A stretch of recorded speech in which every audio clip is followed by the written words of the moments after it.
Okay, ready to dive deep. We're tackling Peter Thiel's 0 to 1. Straight from his Stanford lectures, right? You got it. And let me tell you, this isn't your typical business book. Thiel, the guy behind PayPal and Palantir, he's not messing around. He wants to build empires. Basically, we're talking monopolies, those legendary companies that are in a league of their own. And the best part, he wrote this when everyone else was obsessed with copying success. Like, what's the next Uber for X? Exactly. But Thiel's like, forget that, let's go for groundbreaking. Right. It's like he's saying, stop trying to be the next Uber for X and go invent something truly new. And he starts by challenging everything we think we know about the future. You know that question he's famous for asking in job interviews? The one about, like, what's an important truth almost no one agrees with you on? So good. Cuts through all the BS, makes you actually think. He's not interested in the obvious. He wants those hidden gems of insight. Totally. And he throws a curveball right away saying, we're so focused on globalization, we've forgotten about real tech advancement. Just repeating the same old stuff, right? He argues, and this is where those examples are killer, just copying existing methods.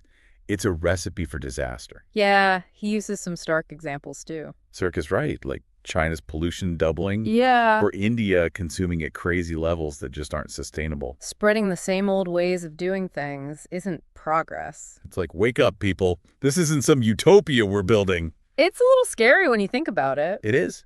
Especially since we grew up hearing how tech was going to solve everything. Remember those predictions from the 70s? Moon vacations, 4-day work weeks. Instead, we got more of the same. More stuff.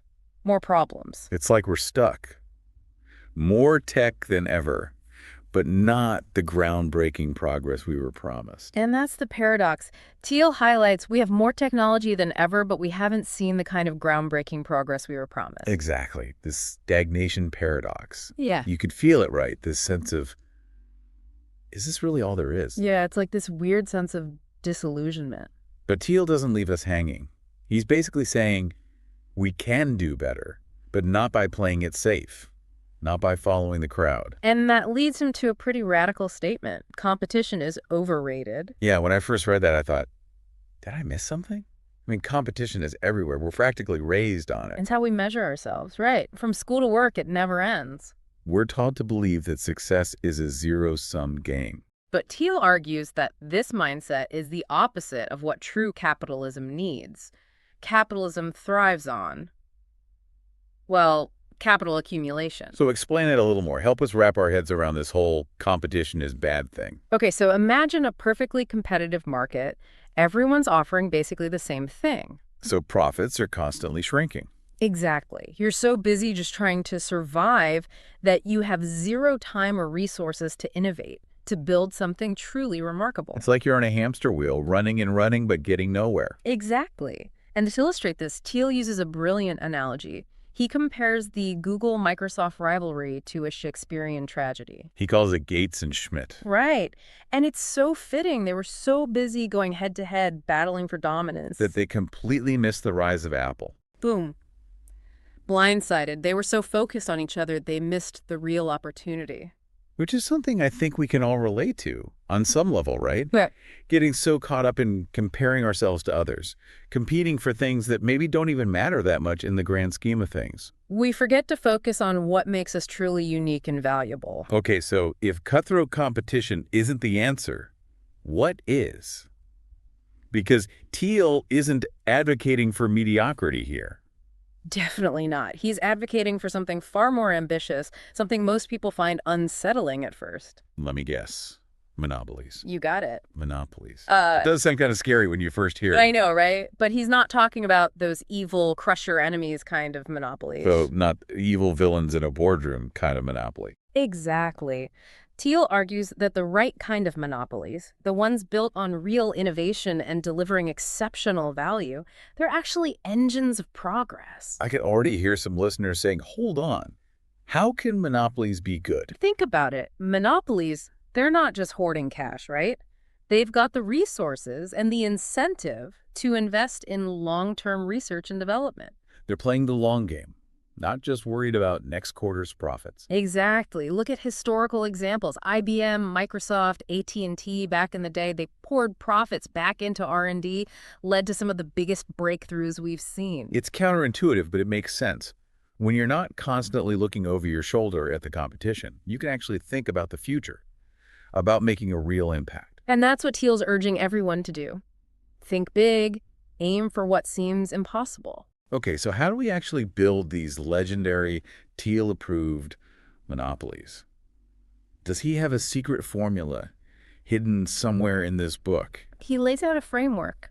Might surprise you, though. Thiel's not about rushing into things. Oh, really? How so? He's all about starting small, like completely owning a niche market and then thinking about scaling up. It's like the opposite of that move fast and break things mentality you always hear about. It's more like move deliberately and build something unbreakable. Find your beachhead, build your fortress, then conquer from there. Exactly. Think about Amazon, right? Started with books, became the place to get anything you could possibly want to read, and then, well, they basically started selling everything. They weren't trying to boil the ocean from day one. Mm. It's brilliant when you think about it. And Facebook. Harvard campus first, then the world. It's all about becoming the absolute best at one thing, then leveraging that to expand. Which brings us to another key Thiel concept, the 10x improvement. This one stuck with me. He's basically saying those little incremental improvements, the iterative stuff, not going to cut it if you want to build something groundbreaking. He's all about those quantum leaps forward, making the old way obsolete. Yeah. He uses Amazon. Again, they offered 10 times the selection of any bookstore. Didn't just try to be a little bit better, completely changed the game. Exactly. In a crowded market, even a 2x improvement can get lost in the noise. You need to be radically better. Like the difference between a slightly better toaster and a device that teleports your breakfast directly to you. And while tech is obviously important, Thiel cautions against prioritizing brand over substance. He uses the example of Yahoo under Marissa Mayer. Her thing was making Yahoo cool again. Right. But it didn't work. Because no matter how cool your marketing is, if the underlying product isn't good, people aren't going to stick around. All the fancy branding in the world can't mask a mediocre product. Got to nail the fundamentals first. Speaking of fundamentals, Thiel also talks a lot about the power law. And how people misunderstand it. They think it's just a venture capital thing, but it applies to so much more than investing. It's that idea that a small number of inputs often drive a huge percentage of the outcomes, right? Like a handful of decisions or actions end up having a massive impact, while all the rest barely move the needle. Exactly. And Thiel argues that most people are terrible at recognizing and acting on this. Because we're so obsessed with diversification. Exactly. We're taught to hedge our bets, spread our resources, but then we miss out on those outsized returns that come from going all in on the few things that truly matter. It's like we're so busy avoiding risk, we miss the truly life-changing opportunities.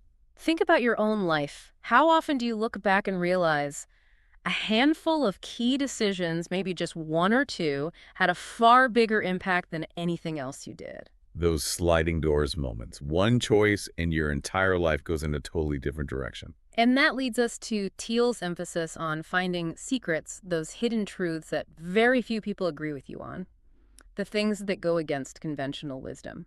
He argues those secrets are often the key to unlocking those power law type returns, right? Exactly. He gives examples like undiscovered geographic locations or breakthroughs in nutrition science. These aren't things you're going to find by following the well-trodden path. They're out there in the uncharted territory, just waiting for someone to uncover them. I think that's a really exciting idea, that there are still secrets to be found, opportunities to be explored, if we're just willing to look beyond the obvious. So let's say you've done it, found your secret, you've identified your 10x opportunity. What's next? That's where Thiel gets into the nitty-gritty of building the right team. And he starts with something he calls Thiel's Law. Which basically says, if a startup is messed up at its foundation, it's doomed. Pretty much. He argues those early mistakes, especially in terms of team dynamics and company culture, can be almost impossible to fix later on. Like trying to build a skyscraper on a foundation of sand. Sooner or later, it's all coming down.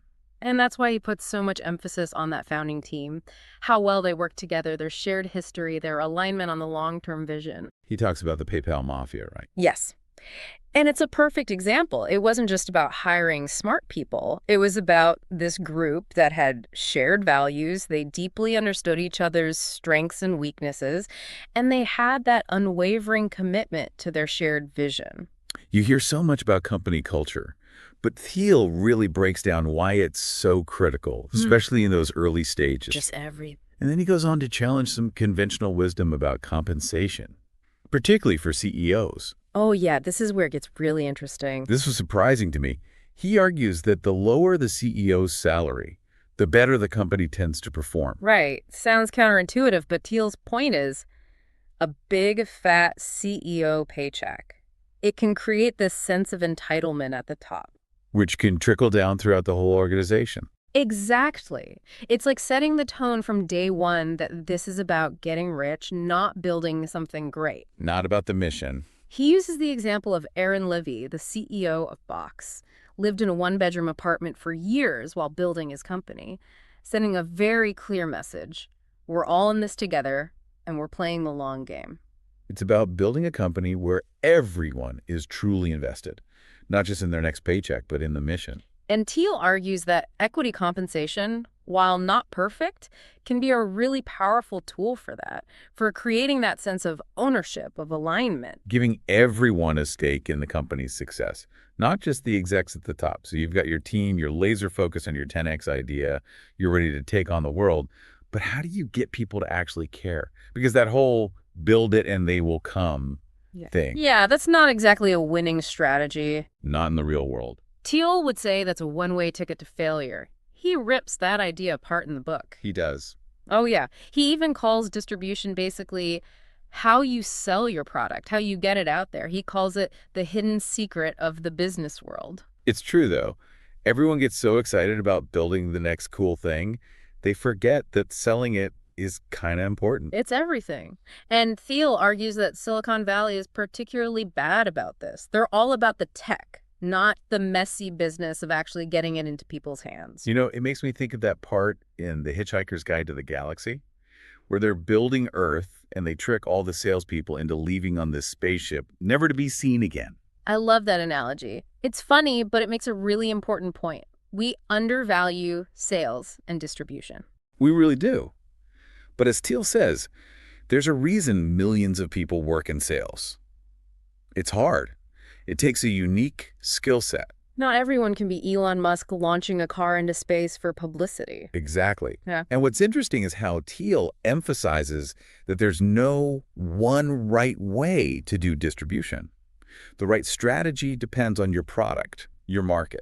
You can't just copy-paste what worked for someone else. You gotta find your own way. He also warns against trying to outspend the big guys on advertising. Oh, yeah, that's a losing battle for most startups. So what's the alternative? Get creative. Find those unconventional channels to reach your audience. So like guerrilla marketing, partnerships, Yeah. building a strong online community, that kind of thing. Exactly. Be resourceful. Find those leverage points where you can punch above your weight class. Now, before we wrap up, we have to talk about Thiel's views on artificial intelligence. Oh yeah, this is where the book gets really interesting, kind of philosophical. He's definitely not afraid to challenge the usual AI narratives. Well, everyone else is freaking out about robots taking over. Thiel's got a different perspective. he's pushing back against that whole humans versus machines story. Like, it's us or them. Exactly. He's saying computers are tools, not our rivals. And that the real opportunity is figuring out how they can work with us. Exactly. We're good at things. Computers just aren't creativity, judgment, empathy. Computers excel at data processing, pattern recognition. It's like that old saying, computers are good at following instructions, but they're not so good at knowing what instructions to give. Exactly. So instead of trying to replace humans, Thiel's all about building systems where humans and machines work together. He uses the example of PayPal's fraud detection system. They used both human analysis and machine learning to spot those fraudulent transactions. And it was way more effective than either one alone. That's the takeaway. Finding those synergies between human and artificial intelligence, that's where the magic happens. It's not about replacing each other. It's about creating something even more powerful together. Exactly. So, as we wrap up our deep dive into 0 to 1, Thiel leaves us with these 7 key questions that Every entrepreneur should be able to answer. And he doesn't just throw them out there. He uses the example of the clean tech bubble to show what happens when you ignore them. It was all hype and subsidies. But in the end, a lot of those companies crashed and burned because they didn't have that solid foundation. They were chasing a trend, not building something truly valuable. But he also highlights Tesla as the exception. Oh yeah, Tesla's a great example. They seem to get all those questions right. Built a real technological advantage, focused on a specific market, created a brand that really stood for something. So, as a final thought, it all goes back to Thiel's central challenge. What does it really take to build a company that matters? A company that goes from 0 to 1 and beyond? Are we willing to question everything, think for ourselves, build something truly exceptional? It's a question worth asking whether you're an entrepreneur, an investor, or just someone trying to understand how the world's changing. It's not just about building a business, right? It's about building the future. And that's something we can all get behind.